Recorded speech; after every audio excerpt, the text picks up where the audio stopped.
Welcome back, everybody. So I'm going to have you just pause and read through that table. Good. Now that you've done that, first thing we got to figure out is what does our variable stand for?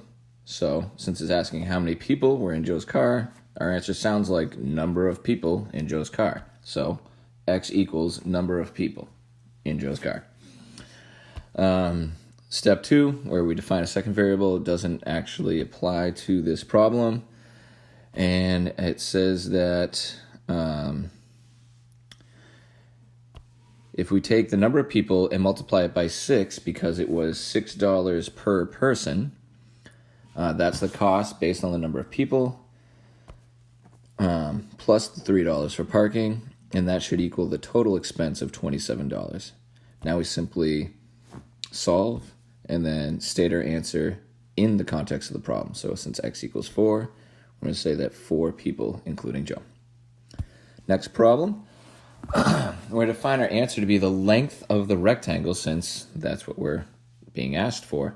Now, there's a length and a width for a rectangle, right? The perimeter is 2 times the length plus 2 times the width, right? Because we have 2 lengths and 2 widths.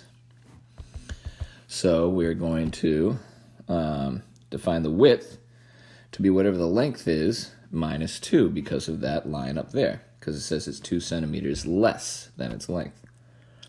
All right, so in our formula here, where we have 2 times the length, that's going to be 2L.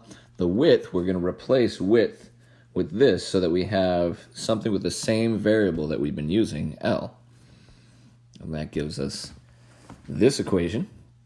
So instead of a W here, W is equal to L minus 2, which is why we set it up that way. Now I distribute, combine like terms on the right, and then add the 4 to both sides. Solving gives me 5 is the length. So if it asked for the dimensions, I would have said that it was 5 by 3, because 5 minus 2 is 3. But it just asked for the length, so I just reported the length.